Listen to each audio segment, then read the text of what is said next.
One mic. Yeah. All I need is one mic.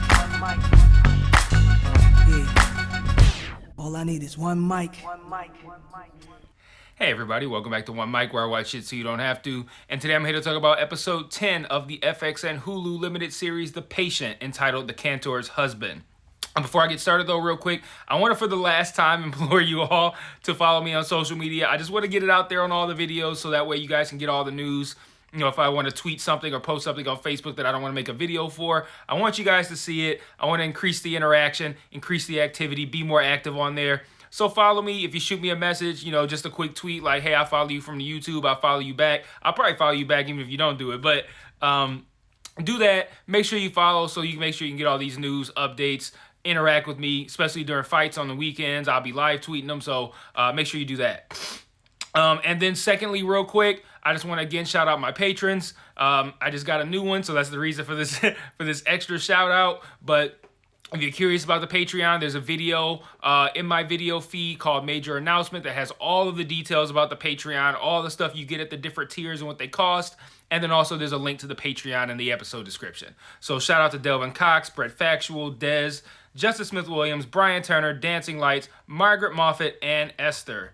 So that wraps up all this pre-video shit. So let's talk about this episode. For starters, the episode's called The Cantor's Husband. I want to read this definition of the Cantor. I think it's very clearly referring to Alan. A cantor is an official who sings liturgical music and leads prayer in a synagogue. So the cantor would be Beth, which would make the cantor's husband Alan. And while Alan, I think, is an important piece of this episode and this finale, which I thought was a very, very strong finale, by the way. I thought they tied up all the loose ends. I thought it ended in a satisfactory, plausible way. I feel like these characters got the closure and conclusions that they deserve. So I thought it was a very strong finale. But I want to talk about this episode more in a thematic way because I feel like the theme of this episode, and really of this season, but specifically this episode, is breakthroughs. And I know that might seem like, okay, breakthroughs, but all of our major characters that we've seen during this season experience breakthroughs in this episode. Alan, Sam, even Ezra, they all have breakthroughs in this episode. And I think that actually helps to provide that feeling of when I say that the season ended with, you know, proper closure and all the things that we want to feel, the endings that we want to feel that these characters got the endings they deserve. There we go. Tripping over these words. I'm really fucking tired. And it's only like 9 something in the morning. And I watched this last night at like 1 a.m. But yeah, so the breakthroughs that we see here, I think, play a big role in that satisfaction that we feel for these characters and their endings. I'm sure we're not satisfied that Alan is dead, but I feel like that was a natural conclusion of where this was going, and that given that's where we ended up, everything that Alan did that surrounds that, I think, was what we needed to see. So I do want to start with Alan when I talk about breakthroughs because, and maybe I'm reading between the lines a bit too much here because I do tend to do that, but I think Alan's breakthrough is coming to the realization and accepting the fact that he wasn't going to be freed. You know, in this episode, he again tried to kind of like shine up Sam. You know, tell him how good of a job he did at not killing his dad. Which, that whole scene with killing his dad was, with not killing his dad, but with going to see his dad, was interesting, right? Because he goes there, he's probably expecting this guy to be a piece of shit. The guy is actually kind of friendly. He, makes some food, which we know how Sam feels about food. I mean, it's just sandwiches. It wasn't fucking Korean noodles or some shit. But it was like, he made Sam some food, let him use the bathroom. He apologized. I'm sure none of that went the way Sam expected it to go, and then probably deep down wanted it to go. He probably wanted his dad to give him a reason to kill him right away. But he doesn't do it. He gets right to the brink, but he doesn't do it. And he goes back and he tells Alan that he didn't do it. And Alan really shines him up. Like, oh, that's not just like, oh, it's a great job that you didn't kill your dad. That really shows that you're making progress.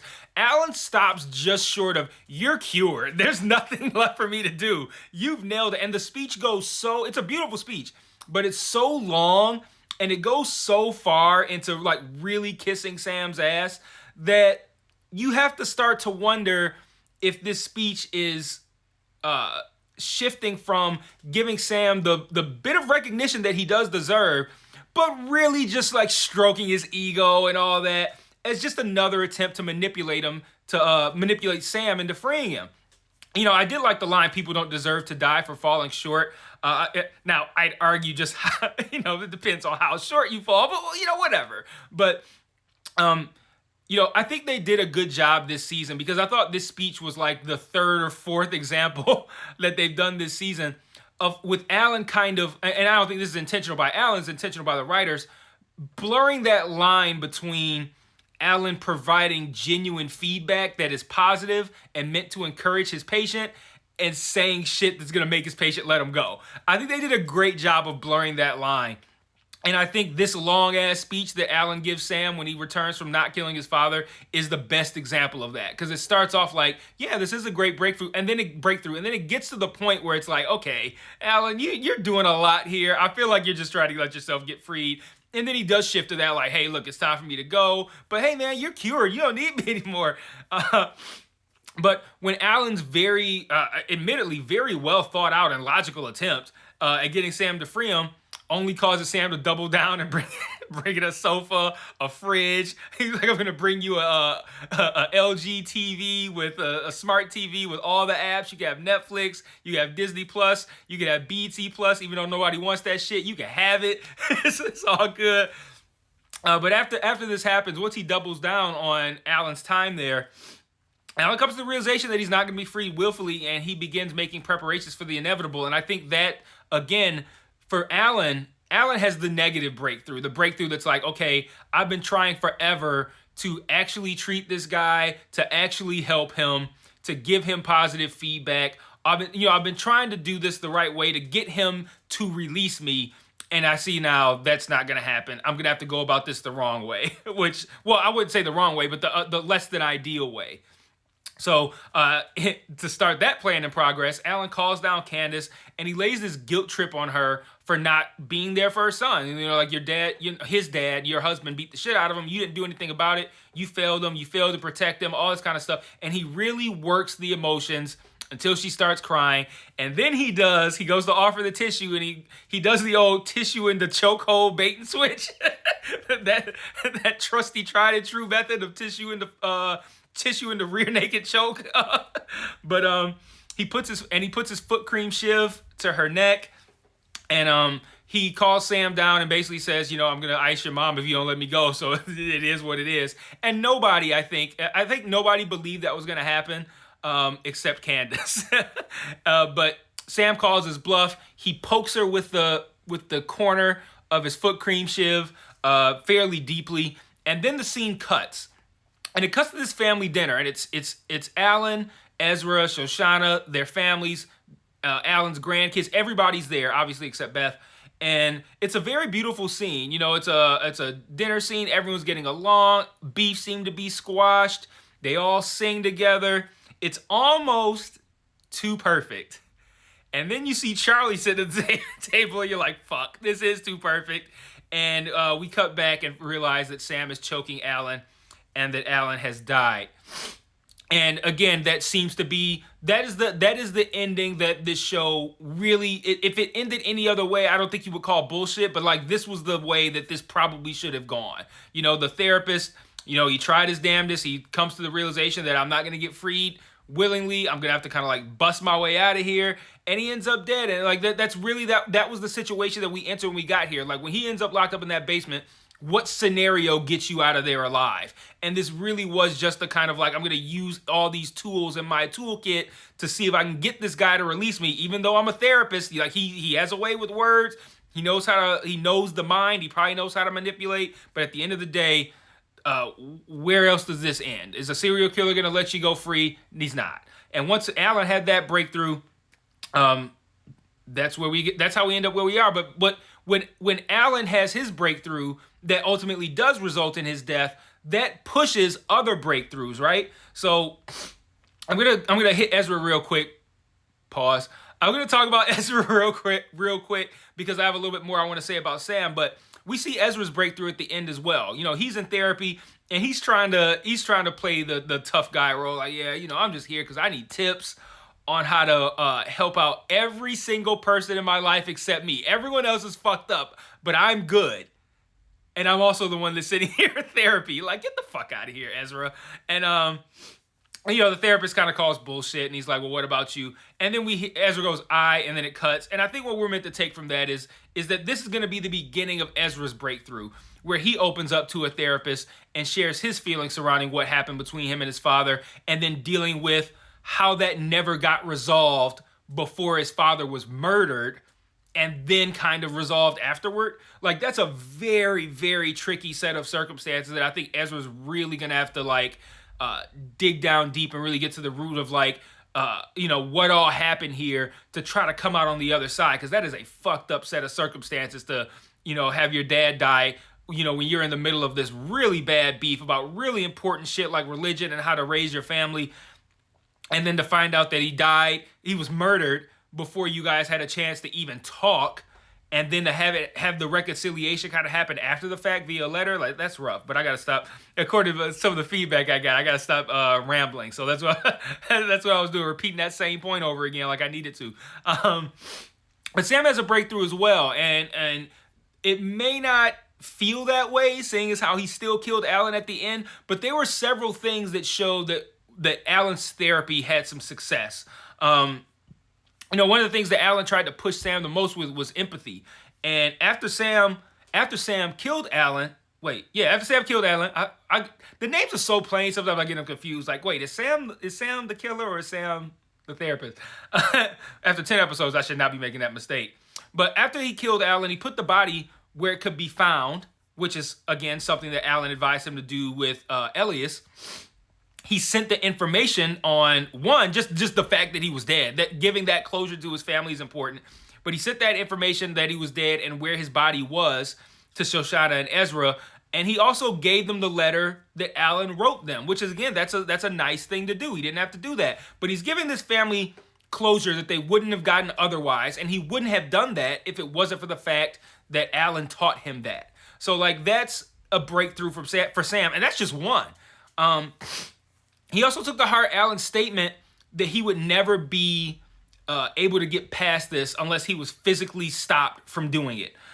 You could look at Sam deciding to chain himself up in one of two ways. I kind of choose to look at it as both, but, he chained himself and potentially committed to living down there indefinitely, at the very least till his mom dies, to prevent himself from killing, just as Alan said that he needed to do. So, but you could also look at it as, again, tying into the empathy, because now he's going to experience Alan's experiences. He's putting himself through what he put Alan through. Not quite, because there's not going to be a murderer there that's hovering over him, casting that big shadow of death. But putting himself in Alan's shoes, he's now going to experience what it's like to live chained up, and that's a form of empathy. So I look at Sam deciding to chain himself up as both of those things. Like, putting himself in Alan's shoes to have that experience, but also taking away the lesson that you need to be physically restrained or you're not going to get fixed. So, another lesson for Sam that he took to heart.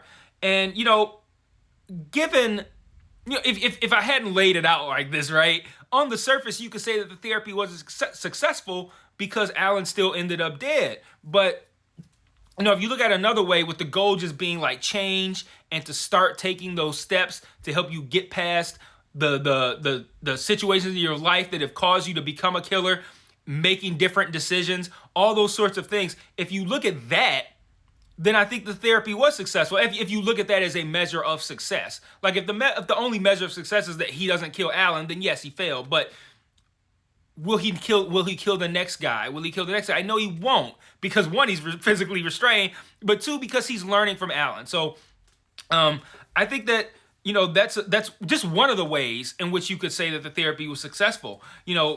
Sam stopped himself from killing his dad, which that's another indication that it was successful. He considered turning himself in. We see him sitting outside the police station. I think that's another example that, he learned something. He learned empathy. He's taking steps to prevent himself from killing again. All of that stuff to me sounds like forms of success. So when you look at this show and you look at where we ended up, I think everything ended up where it should be. I think Sam's level of success in his therapy tracks with what would happen in real life. Like it's a unfair expectation to think that we're gonna get a show or even in real life that a serial killer is gonna go chain a therapist up in his bathroom and get help and it's gonna work. That's an unrealistic expectation. But to see growth in Sam, I think was a real expectation. And even though it didn't end up the way we would have liked it to, which I'm sure that's the way Sam would have liked it to, but it was never going to work out that way. But he could take away that lesson and not let that happen with other people. So that's all I have for this episode. But I do have a couple of quick thoughts about the episode that I want to go over real quick. When Sam went to his dad's house, he went to the bathroom and he goes to go pee. He lifts the toilet seat up with his shoe. And my dad taught me to do that, and I do that. And when he did that, I was like, yeah, he's killed a few people, but he ain't all that bad. He doesn't want to touch a piss stained seat either. He doesn't pee with the toilet seat down. So I'll be like, he's all right. He's all right in some realms. Like, he's decent. I thought it was interesting to hear Candace give the mom of a serial killer perspective. If you guys watch the Dahmer show on Netflix or my video about it, I talk about what it must be like to be the parent of a serial killer and have to deal with your own level of responsibility or lack thereof, whatever you land on it. But what did I do or not do that caused my kid to end up this way? So I've always been interested in that. And hearing Candace kind of give that mom of a serial killer perspective, I thought was interesting. But I thought it was also interesting when Alan's like, yeah, but you ain't turned a man, so shut the fuck up. And then lastly, I thought the scene with Shoshana reading the letter was a really, really moving scene. That was a lot to take in. Think about, when I say that was a lot to take in, I don't mean just that scene was a lot to take in. I mean that experience for that character, for Shoshana, was a lot to take in. Starting from that scene when she's going through the mail, as of that moment, her dad is missing. She doesn't even know where he is. And for all we know, we don't know how long it's been. She might not even know he's missing. She might just be like, yeah, though, Dad, I ain't talked to Dad in a couple of weeks. Like, we don't know that. But whatever the case may be, everything that's about to happen is going to be news to her. Now she's going to find out her dad's dead. She's going to find out that he was murdered. She has a letter from the murderer, which, okay, how often does that happen? A letter from the murderer telling her where the body is, and then also the letter that Alan wrote to them, this long, heartfelt, reconciliatory letter with all these heartfelt last words and shit. That's a lot to take in. And watching her like ugly cry, and I'm not calling her ugly, but I'm just giving you that the idea of like, not just like I'm shedding a tear, like the I am like completely bawling kind of cry. To watch her do that over Alan's words, which are unbroken as they're being spoken by Steve Carell. So like you could still hear the letter and see her reaction, even though she's the one reading the letter. I thought that was a really good scene. So wrapping this one up, I really enjoyed this show. I thought it had some really good moments. I felt like its pacing was off. It probably could have stood to be shorter. I feel like they kind of fucked up in making some short episodes, these 25, 30-minute episodes, but not having those 25 minutes be as impactful as they should be. Like, I don't want to wait 7 days to get 25 minutes and then that 25 minutes be like, all right. No, that 25 minutes needs to be fucking cool. And I still believe that this show probably could have been fewer short episodes, longer episodes to where you get something more impactful out of each one, or maybe even just a good 2 to 2.5 hour movie. But so that's really my only knock against it, is that I feel like it took the material and didn't give you enough socks to the gut, just pow, enough just moments where you just are really feeling and enjoying it. It didn't give you enough. It had too many down slash slow moments for, like I said, 7 days of wait for 25 minutes of payoff. It doesn't really end up being payoff. But acting performances off the fucking charts. Steve Carell, Donald Gleason, both incredible. I love what they did with the idea of how do you work to fix a serial killer. I felt like everything they did there was important. I felt it makes sense. That's how things would really play out. So yeah, there's a lot of great stuff here. It was very entertaining. Not a perfect show. It's not going to make my top 10 or anything like that, but It was worth my time. I enjoyed it. I enjoyed my time spent with you guys talking about it. Let me know what you thought of the season and the finale in the comments. Make sure you subscribe to the channel if you haven't already, because I cover a whole lot of shit. I just started covering The Peripheral on Amazon, so you can check for that on Fridays. Check out the Patreon, and I will see you guys whenever I see you. And until then, peace.